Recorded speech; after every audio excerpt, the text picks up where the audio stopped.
Welcome to Everyday Cooking with Ann.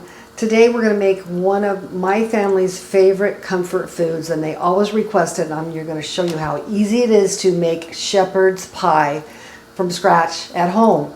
And it's really wonderful, and I think the most wonderful part, of course, is the mashed potatoes and cheese that go on top. But let me show you how you make the filling, and I'll show you some of the ingredients. First of all, you want to get your potatoes boiling over on your stove. I chopped up about 6 potatoes. In the recipe, that's what it calls for. It depends on what size. If you like more than less mashed potatoes, put more in, because it's really like the best part of the whole dish. So I'm boiling my mashed potatoes right now to get ready to mash them. And I'm going to teach you how to make really amazing mashed potatoes in another segment. But right now I have heated up my pan with a little bit of olive oil and butter. And I'm going to put just 1 pound of ground beef in here.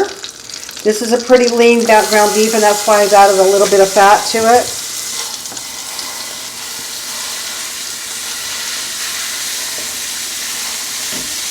If you want a little more flavor from your beef, you can get a ground beef that has a little bit more fat content. But you don't need to do that.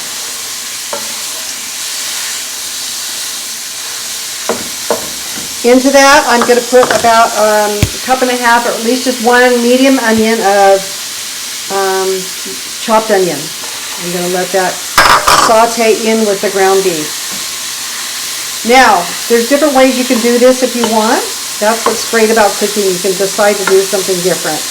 Sometimes I put a half of a pound of sausage and a half a pound of ground beef just to give it a little extra flavor. And that really works too. But today we're just using the ground beef. I just want to show you the basics of how to make this. Okay, this is going to be browning up for a minute or two. What I've done over here is I have a few carrots that I'm going to add. Now this is optional. This recipe basically calls for green beans and onion and ground beef and the tomato soup. But I always try to add more nutrition to my shepherd's pie because it's great to have such a huge amount of things you can put in. So just a few carrots, and I parboiled them for like maybe 5 minutes on my stove or less, so they're not completely cooked, because I don't want them to be too mushy in here either.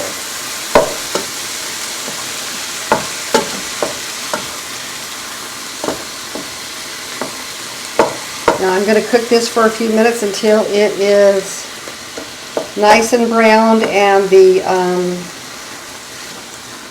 the onion is translucent and cooked already. I've only just barely cooked this ground beef till it's just barely brown, because it is going to be going to the oven for 30 minutes and I don't want to overcook it. My onions are nicely mixed in and slightly browned as well. Okay, at this point I'm turning it down just a little bit to medium. And I'm going to go ahead and add my carrots. And I'm going to add some mushrooms as well.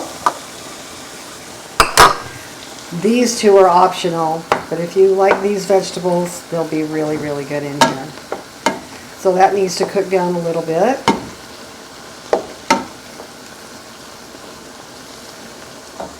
And I'm going to add my can of tomato soup.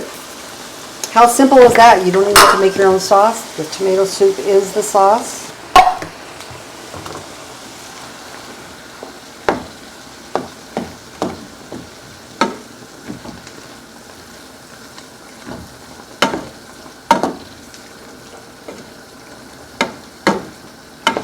Mushrooms don't take a long time to cook down, so you don't want to overcook them, so that's why it'll work out just fine if we don't cook through those. And of course we have, I often use fresh green beans because I really enjoy them, but my husband says, hey, I like the canned green beans in this dish. So we're going super simple. This is a great like food storage recipe, you know, where you can buy the canned, you know, you could put canned corn in here, you could put all these different cans of things are going to make a really great one dish meal. So I'm going to put the green beans in here. I've already drained them. It has just enough sauce. Oftentimes I double this recipe, but you honestly don't really need to. I'm going to unless you're feeding a real crab. So I'm not using a 9 by 13 dish. I'm just using a 7 by 11 dish to put this in. So while this is just finishing up right here, cooking a little bit on medium, I'm just waiting until the mushrooms are kind of a little bit more done. Then you want to make sure you are putting in plenty of seasoning. So I'm just guessing on salt and pepper here, what I think it'll be. And you want to put in some garlic salt as well. Stir that up. And that's all you need to season it. Okay, that looks amazing. Okay, let me show you over here. I'm going to test my potatoes to see if they're done, and they are, so that worked out perfect to make your filling. Potatoes are now completely softened. I'm going to turn those off, come over and drain those, and I'll show you in just a moment how we're going to make the mashed potatoes. Here's my mashed potatoes in my pan, in my KitchenAid, or actually my Breville. And I'm going to go ahead and add a little bit, so I'm just playing it by ear how much I'm putting in. Some canned milk really makes it good. Makes it very creamy and very rich. I put a little bit of sour cream in here too, not a whole lot. That gives it a lot of flavor. And mostly I'll be putting in some buttermilk. Okay. I'm also going to put in about a quarter cube of butter. And now I'm gonna mash these with my wire whip. And before I do that, I'm going to add some pepper and some salt. Now this is all by feel and taste. You're going to turn this on. Okay, I'm going to check them right now to see just how creamy they are. They're looking about exactly right. I don't know that I'm checking to see if all the lumps are out. They're a nice, great consistency. I'm going to be putting in some garlic salt. Whipping that up one more time. Now you can use regular milk. You can actually add some cheese, but I'm not going to add cheese to mashed potatoes because we're going to be putting cheese on top of the dish. So I have my little dish here. But the buttermilk really does add a lot of flavor, and it makes it very creamy and smooth. Okay, here's my filling for the shepherd's pie. I'm going to go ahead and put hot filling right now in our little small casserole dish. And I'm going to take my mashed potatoes here and start plopping those right on top.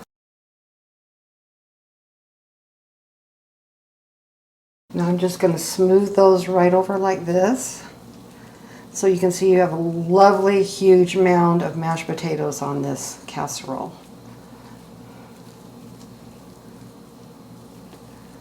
You want to taste test your potatoes to make sure you've got enough salt in it. You don't want to have not enough salt, so that's what you need to do before you decide to correct your seasonings. Now, then the topping is going to be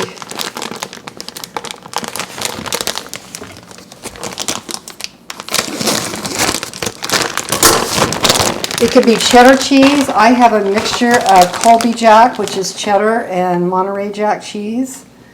Whatever your favorite cheese is to go on top of here, cheddar is really good too. It's very yummy on top of these potatoes. Now I'm going to put my oven on to 350 degrees. And since this is all very hot food, it just needs to be thoroughly baked through. I'm going to top it with some aluminum foil so it'll get hot, nice and hot, and retain the heat. And I'm going to put that in my oven for about a half an hour. You want to check the center to see if it's totally heated through. It should be nice and bubbly hot and ready to serve in about 30-35 minutes. Here's our wonderful shepherd's pie, all finished it out of the oven and ready to serve. It's full of wonderful fluffy mashed potatoes. It has this cheese melted on top. It's absolutely just comfort food at its best. I also showed you what it looks like when I dish it up. Here you can see I dished up a little bit here. Actually, it's quite a bit because whoever eats this is going to want a whole bowl of it just like this. And I want to tell you a little bit about other comfort foods that you may want to try in the next video. You'll see at the top of the screen my chicken parmesan, which is an easy, but it's delicious enough for company or just your family. You may want to try that as a comfort food dish as well. Thank you for watching, and you can subscribe. Please subscribe to my video if you enjoyed this and some of my other videos. And I want to let you know that the recipe is below under Show More under this video. And you will also find this recipe for shepherd's pie in Ann Sigger's cookbook. You'll see that posted below this video as well if you'd like to purchase that. There's over 355 recipes, many of which I've used during the last year since I started filming for last Easter. See you soon, and thank you for watching.